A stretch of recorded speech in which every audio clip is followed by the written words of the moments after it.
Hi, welcome back to my channel.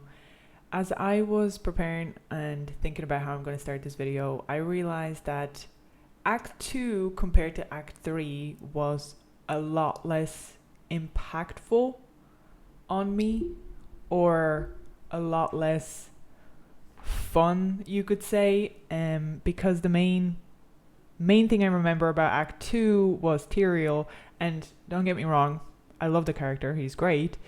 But the rest of the map, the rest of the story, it kind of felt short. Maybe just because I didn't enjoy it as much, or maybe because I had trauma from the last boss. But it was nice. It was fun to an extent, but I feel like the majority of that was Tyrael and how excited I was to see him. So that kind of made me realize that it wasn't as impactful for me as the third one is, because the third act that I've had a great playthrough yesterday, I have so many things to say, so many notes about this. Now, I unfortunately wasn't able to stream this as we had some renovations at the house. So I have created a run through, which also unfortunately my audio got deleted on it, so I had to just put like background music on it. So hopefully you'll enjoy that one, but moving forward I will make sure that the audio is correct and immersive. So without further ado, let's get into Act 3. I have so many points here that I want to discuss, and first of all, I want to say I'm super grateful for all of the advice and tips and tricks that you guys have given me on previous videos. Very helpful to keep in mind for moving forward. But at the same time, I've decided that some of the things, to be honest with you, mainly going back into the maps and getting more gems and getting more gold and getting more gear and such, I'm going to hold off on that, because I've chosen to just play through the normal mode as I would normally. Because in previous games, such as Torchlight and Dungeon Siege, I'm not sure if it's available to go back into the maps, but I've never done it. So I wasn't aware of this fact. So before you guys would have told me, I wouldn't have been aware. So I'm going to proceed through the normal run through just the way I would have anyway, and experience it that way. So that was one of my decisions. The other pointers that you have given me about the gear and the gems and such, in this act I have looked at more basic items and such, and I have noticed that a lot of them do come with sockets, or a lot of them actually come with no sockets but attributes. So I can understand that those items would be great to create sockets on and add gems to, because they have both attributes and you can also add the sockets to them. So that was great to see, as I was kind of adding that into my mental library. So this act actually took me about 5 hours, which was actually pretty quick, I think, because I already know the basics of it. But I had a whole lot more fun in this one than I did in the last one. I enjoyed this one a lot more. At the start, I started experimenting with the cube a little bit, put together some of the gems and stuff, and then I was just trying random stuff, to be honest. I was trying to replicate some of the... I tried to replicate the idea that the NPC gave me, but I didn't have enough for the little gems. So I was just kind of going back and forth between experimenting and leaving it there and such and such. Anytime I had an idea, I would have just tried it. None of it really came to fruition, but I think I'm just way more determined to just keep trying and see if I can figure things out without using Google for the time being. When I'm really stuck, I will, but I would like to try and achieve something without the help of Google. Even if it's just one thing, I would still feel more... it would still feel very rewarding for me if I achieved it myself. So I'm going to move forward with that, just experimentation. So map itself, I actually really enjoyed this map, the look of it. I definitely like the jungle feeling to it, and the creatures, the mobs and everything. It was well put together as well. I really liked the detail on the spiders. I like spiders, so it was really refreshing to see that they were vibrant colors as well. So it was really cool. I enjoyed that a lot. And I also liked that there was a couple of dungeons or underground areas that you could go in and farm for more gold, or gear that had absolutely no relevance to quest at all, and you didn't have to go there, but you could have. And I really enjoyed that was optional, but if you gone in, you could have found something cool. So I like when there's things on the maps that you can do but you don't have to do, because they have absolutely no relevance to moving forward in the game.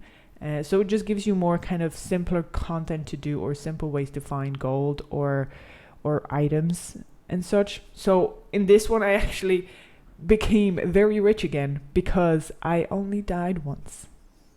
Just one time. You guys be so proud. And it wasn't even to the last boss, which now I'm thinking about, that's kind of worse, isn't it? Anyway, we'll get to that. So yeah, I really enjoyed this map. I felt like a home, because even in World of Warcraft I play a druid, so more natural, woody, grassy areas. I feel like that's just kind of feels a bit more like home for me. But anyways, that's just personal preference, of course. Everybody kind of likes different environments, but I did really enjoy this one. Another point I have is, I think it was at the beginning of this act, I just decided to take away most of my charms to create more room for me to be able to collect more items and have a look at them and sell more stuff as well. And I will say, I did not notice huge amount of difference, or any at all. I've only kept the charms for mana in my inventory, and I think a couple more things. I can't remember exactly, but it was just something that were small, but it was helpful. Something like stamina and such, I just got rid of all that, and I just put it into the stash. But I didn't find that it mattered that much. Maybe later on in the games, in the fights and such, it'll be more important to have those charms in your backpack, but as of right now, I did not find the need to actually have them in there. I gone through this map, I think, actually more smoothly than I did through the previous act, which only kind of shows that, like, these can matter, but they don't have to, if that makes sense. Like, you can go on playing the game without them, but they are helpful. But in my case, in this map, I didn't find that they were particularly, I won't say effective. I'm sure they were effective. It's just I didn't see much of a difference. Later on, I probably will be missing them. So as I was looking for the boss, I realized I'm super nervous. I'm super anxious, and I was in the map for the last dungeon for the boss, and I was actually kind of like, my heart was going 260. I was excited. I was anxious. I was scared. I think I was scared because I was afraid that I was going to get popped again and be stuck and have to just do an unfun thing in this game. But I was definitely wrong. Last time I was like this anxious, I think I was when I was playing classic hardcore in World of Warcraft. I completed the level 60, right? But I remember I hated caves. I still do to this day. I hate caves, especially if you're playing hardcore. If anyone ever played hardcore, you know that going into a cave is never fun, especially because of respawns, because of AoE, because of, line of sight and such. So last time I felt, that was a couple of years ago, and I'm really excited that I was nervous coming up to a boss again. It was definitely very exciting, and it kind of makes me more and more excited now towards the next few chapters, because I feel like now I'm immersed into the actual storyline. I feel like the first one wasn't necessarily involving the brothers. The second one kind of felt like it was, but because Tyrael kind of overshadowed everything for me, the act now, the third act that I completed, I feel like I am finally now with the three brothers, and things are happening, and it's just like this is it. This is the crazy stuff, and this is the difficult stuff, and this is the stuff that's gonna get me killed. Especially I watched that last cinematic. That was really good there. So yeah, I was really anxious coming up to the boss, and when I arrived in there, I was actually pleasantly surprised. I really enjoyed this boss room. It had so much room for like kiting and being able to have space between the boss and myself for casters, and enough room for me to kind of walk away and be able to TP back during the fight and such. So I preferred this boss room compared to the last one. The last one was too small. Like, that was not good for a caster. I did not enjoy that. But this one, incredible. So even talking about the last boss, I'm still thinking back to this, how excited I was to actually see him. I really was. And the design of the boss was really cool. His voice lines were really, really nice as well. His tricks were interesting. I was able to be in the room with the boss long enough without getting popped. But at the same time, I did get hit with a few things. So like I TP'd back into town and kind of had to think about it, get my golem back up, all that kind of stuff. But there were times where I was able to actually dodge some stuff. So I felt like that boss fight was way more interactive, and I was able to find my way around the room while still fighting him or kiting him. And in that fight, I really did notice the benefit of the curse. Now, I had a hard time getting Skeletors. I think I tried 2 or 3 times. I got a couple of them, and then by the end of the fight, I was not able to get any. And you know what? I didn't even bother going out there anymore because it was just very time consuming for me to try and get them. So I was just killing the boss with the mercenary and the golem, and that was enough. Especially when I used the curse, we were able to do a lot more damage with it, even if I just had the golem and the mercenary. So I think this is very interesting because you don't really necessarily have to use all of your skill sets to kill something. You don't have a time frame in which you need to do this. It just takes a bit longer, but you can still get the goal done. And I really like this because it's just another pathway to victory and success by not necessarily following the mold, and you can do whatever you want to do. For example, I could have probably easily had Golem, and I could have had a crossbow, and I could have been shooting the boss for an hour, and I still would have achieved what I wanted to achieve. Whether it was going to be fun or not, that just depends on the situation. But I do like that you can achieve the same goal with doing just different paths, So I really think that's a huge W as well, because again, it adds to adventure, exploration, experimenting with builds and trying new things. So yeah, I ended up killing the boss without any Skeletors. Yes, they would have helped. They would have made the journey a lot shorter, but I actually didn't mind. It still took me a lot less time than I did the first 2. Again, I was just learning in the first 2. So third one, I already knew kind of what I'm to do and all the ways to be able to get out of a fight as well, and back and forth. So yeah, I didn't need the Skeletors. Wasn't a big deal. At some point, the last boss actually did regenerate for me. Maybe I've seen this wrong. Maybe I looked at it wrong. I'm not sure if this is intended, or maybe I was out of the boss room for too long. Wasn't a big deal, to be honest. It just took a little bit longer. But it definitely wasn't a deal breaker. Like, if they regen, I can understand, especially if they are magic-based bosses. I can understand that they would regen.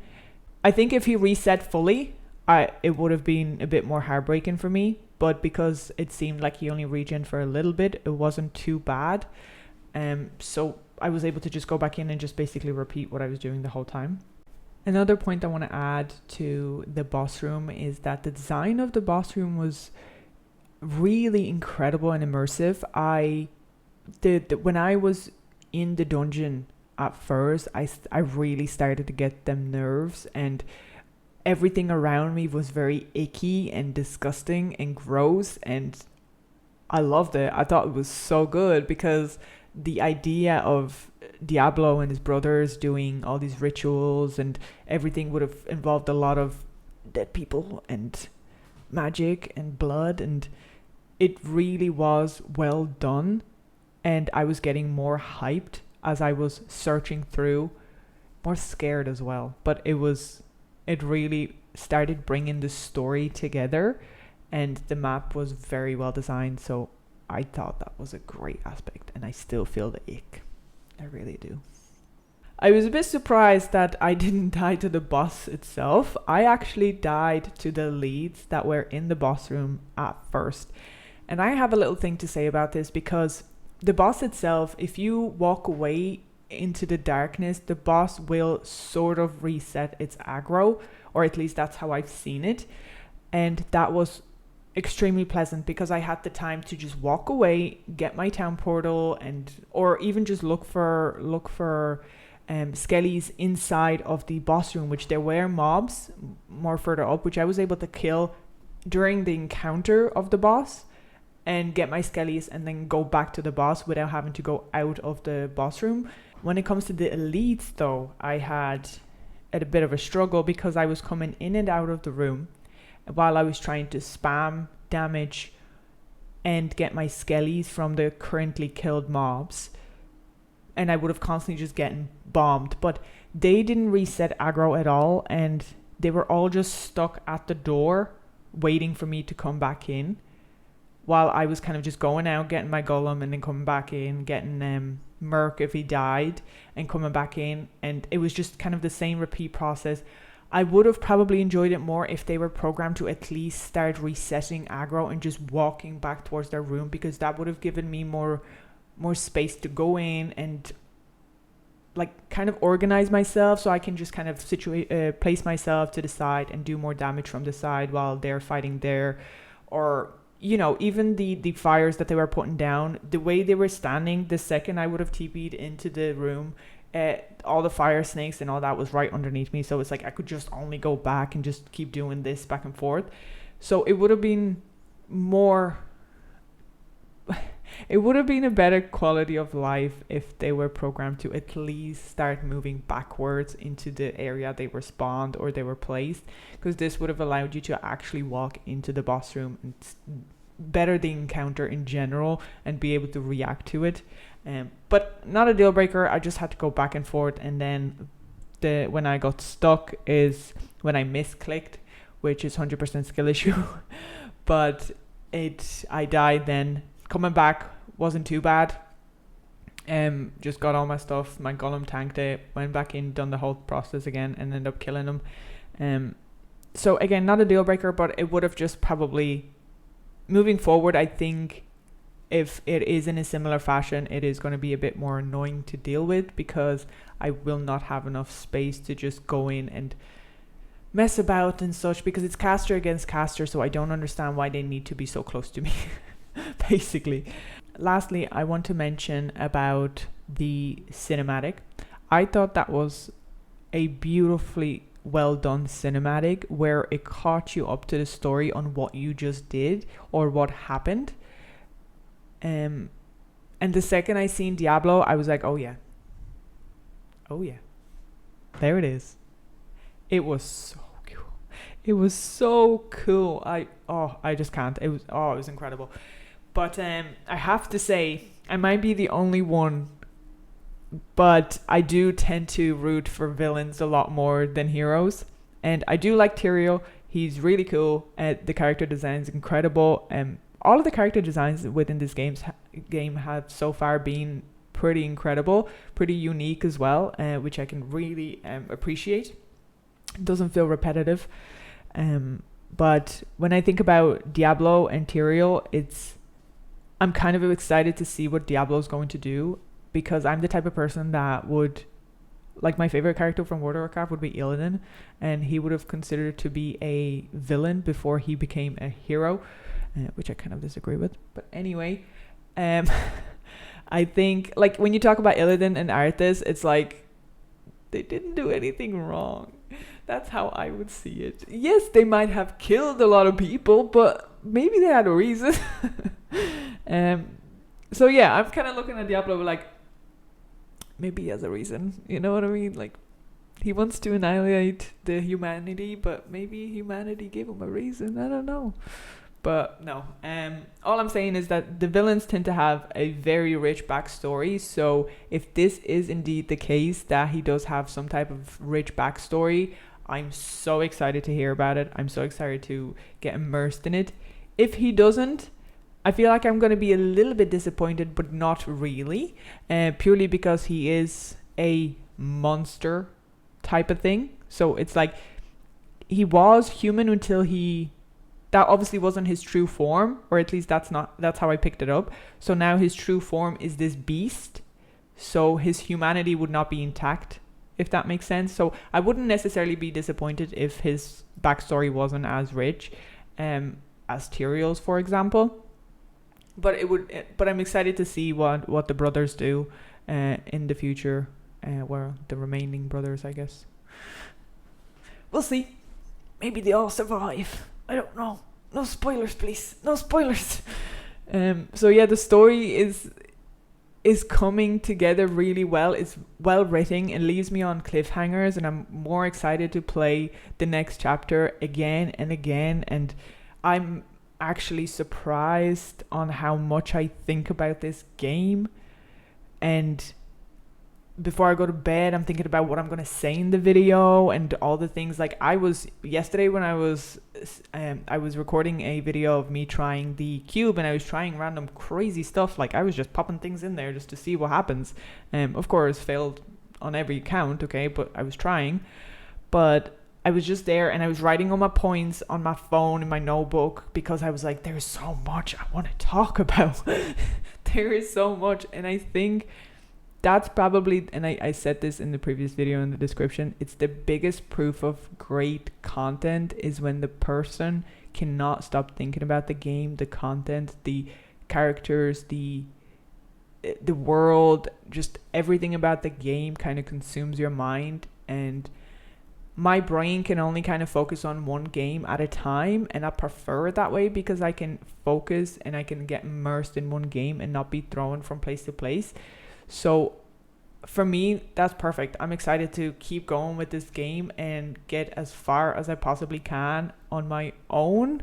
I want to say I am very grateful for all the tips and tricks you guys gave me, and I will keep that in mind for when I'm actually replaying the game. For the time being, I will take my time on playing the game the way I would have to begin with, just so that I can see what the game would feel like through my own play style, and if it is playable the way I would have played it. If it isn't, it's not necessarily a bad thing. It just means there's more options and more paths to success, or that I'm just a terrible gamer, you know? It is what it is. Well, anyways, I think that leaves me at the end of my lengthy notes I've written. I am so excited to get back into this game. I will be streaming this on YouTube, I think, next. I predominantly wanted to create a channel for YouTube and streaming on YouTube, but I was previously doing it on Twitch, so I will most likely be just continuing to stream on YouTube, maybe sometime on Twitch. I'm not 100% sure, but I'm excited to get into the next chapter. If you're around, if I'm on, pop in, say hello. Don't spoil anything for me though. I'm so excited. I've been like, this cube is like in my dreams, okay? This cube is in my dream. I'll figure something out about it, okay? I'll figure something out. But anyways, that leaves me at the end of it. Thank you so much again for all of the incredible comments, all of the support you've given the last video as well, and the previous videos, and all the subscribers. I went from like 50 odd to 300, and that's absolutely incredible. So thank you so much. If you have any pointers even towards the videos and such, let me know. I want to make things better as well for the viewers and make better content. So again, I hope this was somewhat entertaining, at least. I have not suffered as much in this act, so I am sorry if that's disappointing. Maybe I'll suffer more again soon. We shall see. I will definitely suffer with the cube, but for the time being, the map itself, I'm going strong for sure. So thanks again. You know where to leave all the comments, and I'll see you on the next one.